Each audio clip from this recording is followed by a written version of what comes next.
আপনি কি ভাবছেন পৃথিবীর সবচেয়ে শক্তিশালী প্রাণী সিংহ বা বাঘ? বাস্তবতা আরও ভয়ঙ্কর। আজকে এমন 7টি প্রাণী দেখাবো যাদের শক্তি শুনলে আপনি কেঁপে উঠবেন। এদের ক্ষমতা দেখে বিজ্ঞানীরাও হতবাক। গরিলা। এই প্রাণীটি তার শরীরের চেয়ে 10 গুণ বেশি ওজন তুলতে পারে। একটি প্রাপ্তবয়স্ক গরিলা এক হাতে মানুষ ছুঁড়ে ফেলতে পারে 10 ফুট দূরে। এরা কেবল মাংসপেশিতে নয়, মানসিক শক্তিতেও অসাধারণ। হাতি।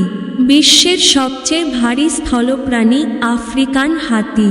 এরা একবারে 600 কেজি পর্যন্ত জিনিস নিজের সুর দিয়ে তুলে নিতে পারে। তাদের দেহে রয়েছে অবিশ্বাস্য হাড়ের শক্তি।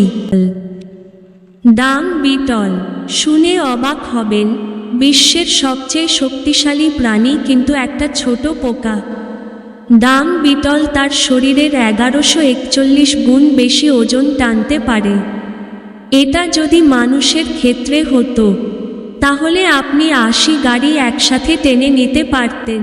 গ্রিজলি ভাল্লুক। এই দানব প্রাণীটি এক হাতে গাড়ি উল্টে দিতে পারে। গ্রিজলি ভাল্লুকের খাবার এক ভাগ, শিকার সরাসরি শেষ। অ্যানাকোন্ডা। এটি জলের মধ্যে ভয়ঙ্কর এক হত্যা মেশিন। এই সাপ শিকারকে পেঁচিয়ে এমনভাবে চেপে ধরে যে হাড় গুঁড়িয়ে যায়। ঈগল। এটি আকাশের রাজা। এক থাবায় 6 থেকে 7 কেজির বানর ধরে নিয়ে যেতে পারে। তাদের দৃষ্টি ও থাবার শক্তি ভয়ঙ্কর। নীল তিমি। এটি পৃথিবীর সবচেয়ে বড় এবং ভারী প্রাণী। একটি তিমির হৃদয় গাড়ির আকারের সমান। এর আওয়াজ 1000 কিলোমিটার দূরেও শোনা যায়। তাহলে আপনার মতে কোন প্রাণী সবচেয়ে ভয়ঙ্কর বা শক্তিশালী? কমেন্টে লিখুন আপনার পছন্দ। আর এমন চমৎকার ভিডিও পেতে এখনই সাবস্ক্রাইব করুন অ্যানিমাল।